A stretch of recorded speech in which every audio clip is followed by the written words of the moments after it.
Imagine कीजिए आप limited partner है। जनरल पार्टनर ने प्राइवेट इक्विटी फंड से आपको 1 करोड़ रुपीस का प्रॉफिट वापस दिया। आपने सोचा चलो ऐसे कहीं और इन्वेस्ट करते हैं, लेकिन तभी एक ईमेल आता है कि वो पैसा आपको वापस भेजना होगा। आप बोलोगे ये क्या मजाक है। दोस्तों, इसी कॉन्सेप्ट को कहते हैं रिकॉलेबल रिटर्न ऑफ कैपिटल। आइए इसका रियल लॉजिक समझते हैं। सिंपल भाषा में रिकॉलेबल कैपिटल वो पैसा है जो जनरल पार्टनर्स जीपी या लिमिटेड पार्टनर्स एलपी को डिस्ट्रीब्यूट तो कर दिया गया है, लेकिन मैनेजर के पास एक लीगल राइट है उसे वापस मांगने का। अब सवाल यह है कि वो वापस क्यों मांगेंगे। इसका रीजन है फ्यूचर डील्स। मान लीजिए फंड के पास कोई बढ़िया डील आई है जो नियर फ्यूचर में क्लोज होने वाली है और उसके लिए तुरंत कैश चाहिए, तो नया पैसा रेज करने के बजाय वो पुराना डिस्ट्रीब्यूटेड पैसा ही रिकॉल कर लेते हैं।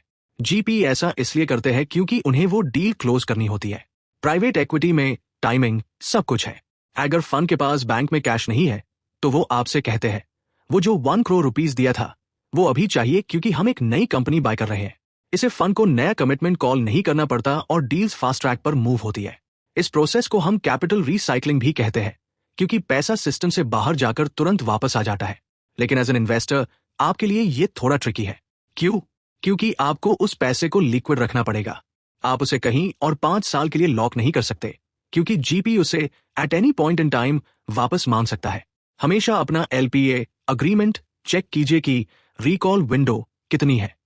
यूजुअली ये 12 से 24 मंथ्स होती है। उसके बाद ही वो पैसा परमानेंटली आपका होता है। तो याद रखिए, पे में जब पैसा वापस आए तो चेक कीजिए कि उस पर रिकॉल का टैग तो नहीं लगा। अगर ये सिंपल एक्सप्लेनेशन समझ आई तो वीडियो को लाइक करें और अपने फ्रेंड्स के साथ शेयर करें।